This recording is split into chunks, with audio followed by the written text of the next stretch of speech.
What if I told you that if you believe in yourself, anything is truly possible, and that one man could prove this to the entire world?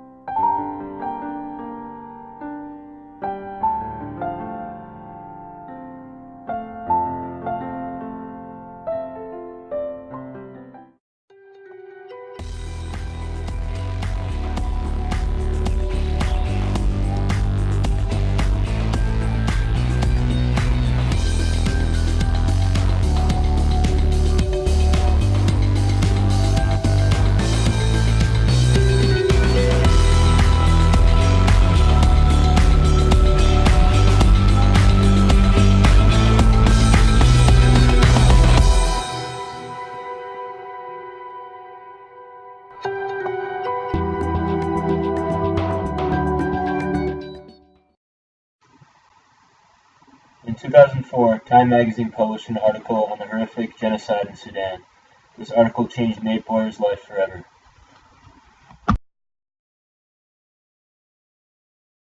Just over 11 years ago, I read a Time magazine article that was titled The Tragedy in Sudan. And I was at a point in my life where I really had no purpose, no direction, and felt like nothing I did mattered. And I remember flipping through that magazine and just the images, not even the words, just the images of what these people were going through in the midst of a genocide in the Darfur just spoke to me like nothing ever had before. And it tugged at my heart, and I didn't know what it was or why, but I knew I had to go there and had to do something to help. Nate Boyer ended up serving with the Catholic Relief Services, where he served at the Tulum refugee camp with young, hopeless orphans. He realized that this was not enough, and that he could do more. His reasoning was he was young, he could fight. After returning to the States, he enlisted in the Army. Third world. And so I joined the Army. And I learned about this program where you could come in off the street and try to be a Green Beret, which I didn't know much about, but I knew that Green Berets worked alongside indigenous forces, and that appealed a lot to me. And so not only was I going to be able to fight for my country and serve the place that gave me so much, but I was going to get the opportunity to fight for those that can't fight for themselves. When Nate Boyer entered Special Forces training, he was alongside 150 other dedicated men. However, only 11 finished the class, Nate Boyer being one of them. After serving for 5 years around the globe, including a tour in Iraq, Boyer joined the reserves and took on a new role as a 29-year-old college freshman at the University of Texas. There, he attended an open tryout, and despite never having played organized football, made the Longhorn roster as a walk-on. Boyer redshirted his first year of eligibility. His second year, he served primarily as a scout team player. The following season, the starting snapper graduated, and Nate Boyer walked into Mac Brown's office and told him he wanted to be the long snapper. And I said, have you ever deep snapped a day in your life? And he said, no, sir. And he had a ball in his hand. He said, but I'm going to take this with me, and I'm going to snap every day. And when I come back, I'm going to be your deep snapper. As a member of the reserves, Boyer would spend his summers overseas. On this trip, he brought with him a football and taught himself how to long snap by watching YouTube videos. He returned the day before preseason camp and became the starting long snapper for the Longhorns. It's amazing to me that a guy had never thought about deep snapping, never talked to a deep snapper, never looked at deep snapping, never been involved in the kicking game, in really a 2-month period could come back and be as good as he was at that task. Boyer had then earned himself a full scholarship to the University of Texas, although he still spent his summers overseas fighting in Afghanistan. I'd spend about 3.5 months there, literally jump on a plane, come back, trade in my body armor and my helmet for my pads and my football helmet. Last summer, I got back the day before training camp started. So I just literally hit the ground running. Boyer's age and military experience was beneficial to the football team in terms of leadership and discipline.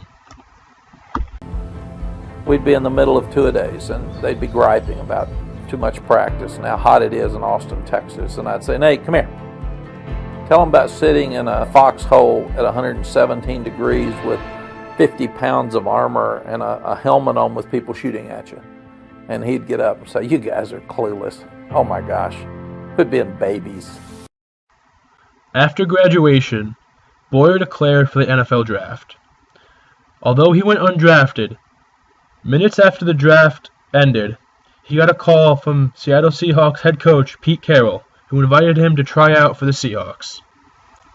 Boyer competed with the team during the preseason camps before being cut from the Seahawks right before the season started. Since he has been cut, he is still working to fulfill his need of serving others who are in need. From his inspirational story, we can learn what it means to persevere, have a sense of purpose, and work towards fulfilling any dream possible. I embrace challenges, and things that seem hard or impossible just don't seem that way to me.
where he saw an opportunity at long snapper.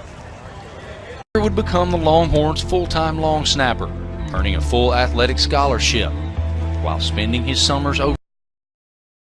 Who else could Texas choose to carry the American flag out of the tunnel before each home game? When I'm running out, I'm thinking about the guys over there right now, and I'm thinking about my buddies that are gone, and that those that came back from other wars that didn't receive that kind of welcome, a crowd cheering like that. It's a sound he hopes to find on the professional level. Before earning his degree in May, he declared for the NFL draft. Call some guys that I trusted. I call back. Too short, too slow, too old, not big enough to protect. So I said, Nate, are you ready? And I gave him all the negative things I said, and he said, that's what I figured. He said, Coach, I'm still going to make the team. You know that. He went undrafted, but minutes after the 7th round was complete, the phone rang. How you doing, Coach? Yeah, hell yeah, let's do it. Well, Seattle Seahawks. Yeah. Making the 34-year-old Boyer the oldest undrafted rookie free agent the team had ever signed. We're a team, a bunch of gritty guys, you know, and everybody's kind of got that chip on their shoulder that they can prove it and they can overcome the odds and all that. And he's another living example of that, you know, so I think his addition would be extraordinary.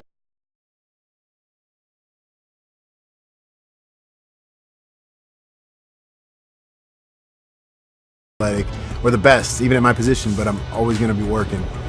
The long snapper is a long shot to make the Seahawks roster. But so what? He's always been a long shot. For those guys that think that they got nothing to offer, or that they'll never do anything important again, it's just not true. It doesn't matter how old you are, or where you came from, or what happened to you. It's what you're doing now. The one thing I want people to know about me is that I'm never going to quit. There's just no way you're going to break me.